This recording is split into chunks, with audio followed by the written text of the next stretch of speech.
Hey there, welcome back. Today, I would like to show you how we can take chord shapes that we already know and move them across the strings and have them become new chord qualities. Same fingerings, same chord shapes, but they change qualities as we move them across the strings, mostly because of the B string, right? It's tuned differently. It's up a half step from all the other strings. So when we take a chord shape that is one type of chord, one quality, generally you're going to see these shapes that we're using are all major shapes. They all have a major third. They're either major triads, major sevenths, or dominant seventh chords. But when we move them across the strings higher on the neck, they become minor chords. Those major thirds become minor thirds, or the major sevens become minor sevens. So they become minor chords, dominant chords, and they change quality as we move them across the neck. You're not going to see us using a minor chord and then shifting it across the neck and it becoming a major chord. It doesn't work that way. So let's take a look at three basic major chords with their root on the E string. And we're going to look at three major chords with their root on the A string. And then we're going to look at what happens when we move them up a string or up two strings across the neck and how they change quality and give us more chords to work with. So let's start off with a typical triad, an E major triad. In open position, right? Root, fifth, octave, major third. If we simply take this same chord shape, just like this, and we move it up one string, that major third becomes a minor third because of the tuning of the B string. Right? There's that minor third.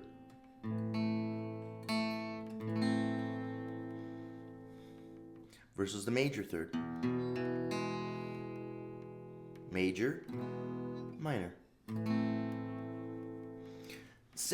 So the same chord positions, chord shape is major when the root is on the E string, becomes minor when its root is on the A string. We can also do this with a closed position chord. Take the exact same chord, right, this shape, but bar it, and then you've got to play it like this. So that becomes our typical closed position major triad. I'll play it on A. Root, fifth, octave, major third. But if we move it up a string, it becomes a minor triad. Root, fifth, octave, minor third. Let's take a look at, we're going to look at the major seventh chord, played two different ways with two different fingerings. And it can be played on either this root on the E string or A string. It's the same chord, but then we're going to move it up to the D string and see what it does. So this is a pretty typical, the way I like to play major seventh chords. Root, major third, major seventh, and the octave of the third on top. I omit the fifth.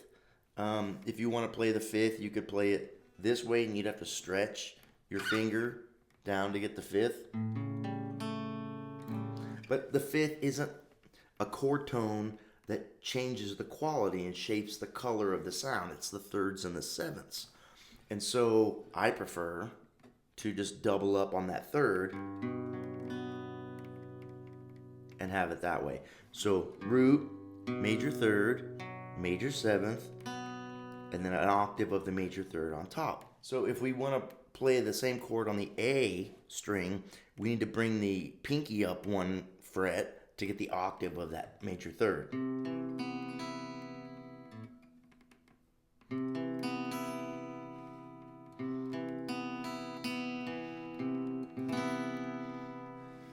Okay, so that's that. But what happens when we move it up to the D string? Same thing, we have a root major third.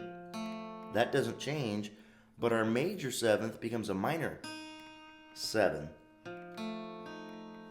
So now we have a dominant chord. Root, third, minor seven, and the third on top. So we went from a major seven chord on the E string and A string roots to a dominant seventh chord when the root is on the D string. Same chord shape when we move from the A string to the D string, right? Another way of playing the major seventh chord, this is kind of more of a jazz grip, where you use your first finger on the root. Second finger is going to be on the seventh. Third finger is going to be on the third. And then the fifth is on top. And then the root again. But they're not really worried about that. And they kind of just skip, just mute this A string.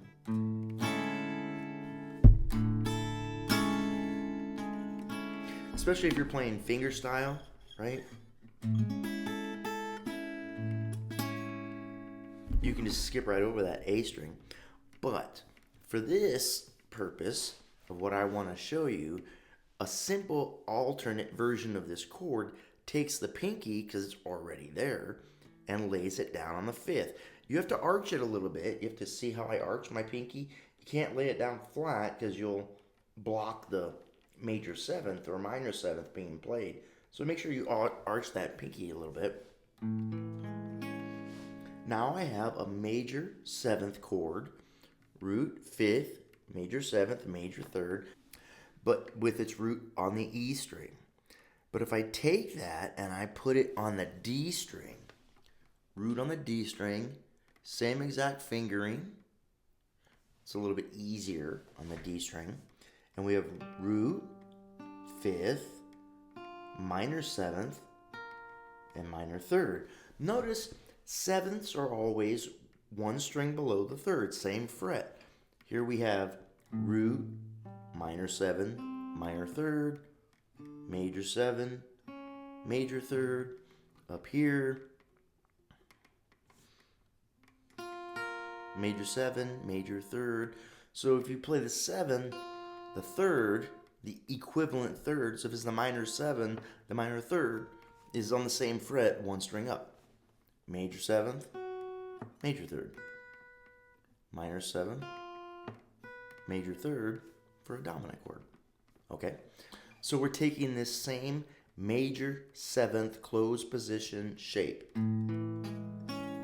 which I will admit is not that is not the most widely used shape. A lot of people will just omit that fifth. Okay, but I'm just showing you that you can do this. You could take that's the theory, the idea of that shape, which is much easier to play up here. And you play the exact same geometric shape. It's much easier to grip it up here.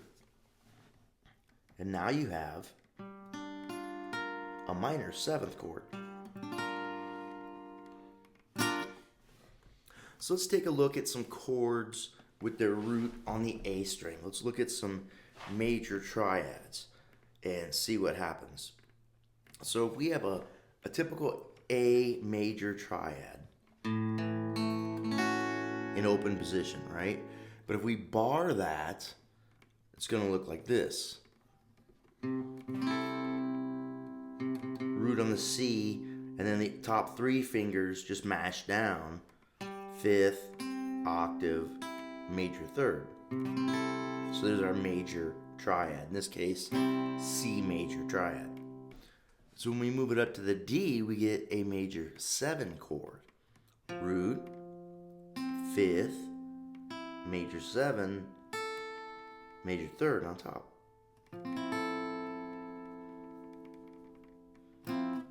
Right? Same chord shape. Here it's a major triad. Here it becomes a major seven. If we take a dominant 7th chord on A, which would typically played right in A dominant, or if we wanted to play it closed position, right? Root, 5th, minor 7, major 3rd, and then we move that up to the D string, we get an A major 6th chord, which is kind of pretty cool. Root, 5th, major 6th, major 3rd on top.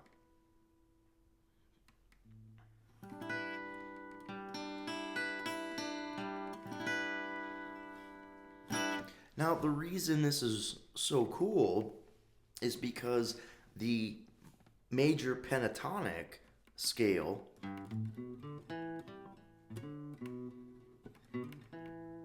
has a 6th. It doesn't have a 7th. It has root, 2nd, major 3rd, 5th, 6th, and then the octave. So that 6th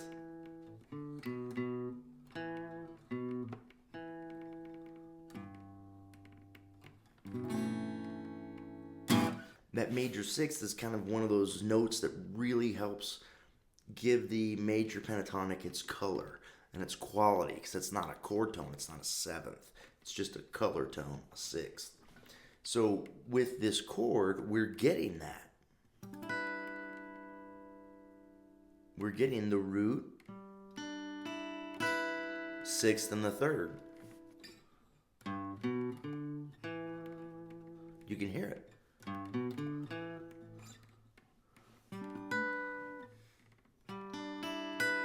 Here's 6th and 3rd.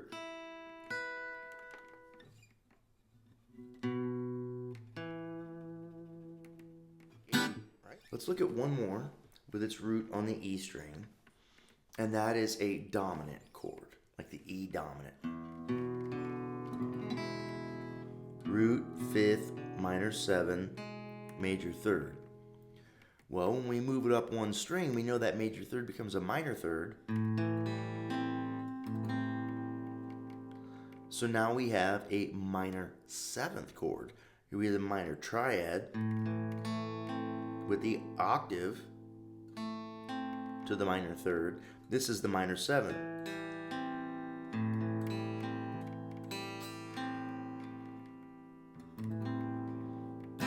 In closed position, we would play it like this. Root, 5th, minor 7, major 3rd on top. Move it up one string, and it becomes a minor 7th chord. Now check this out. This is a pretty standard songwriting trick.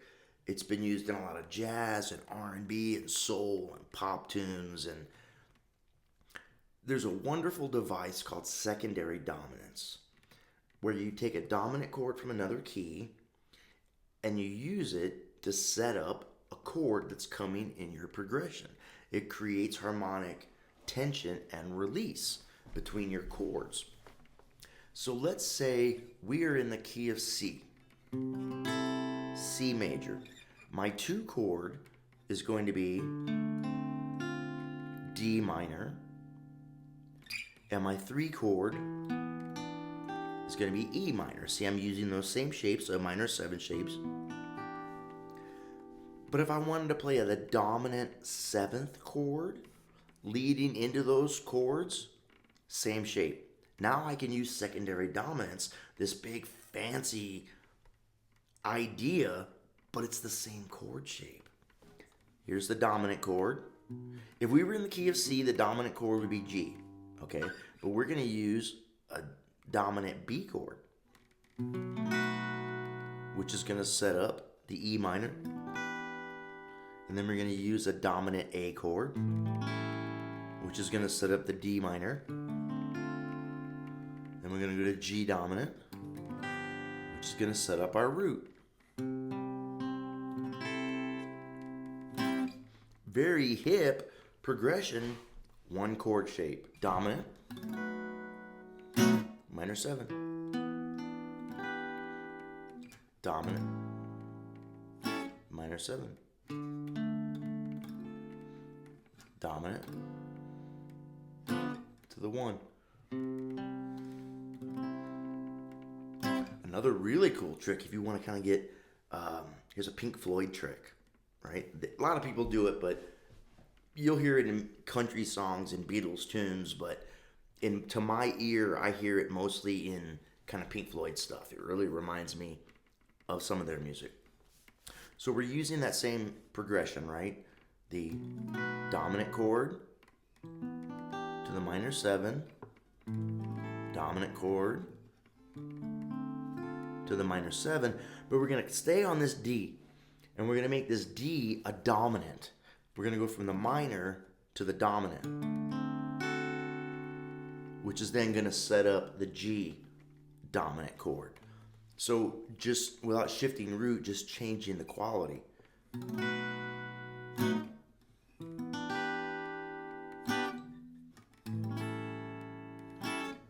Minor, now to D7.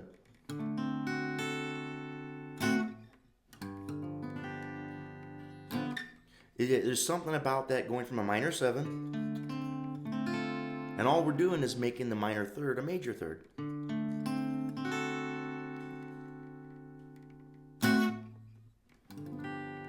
Which sets up the 5 for the 1.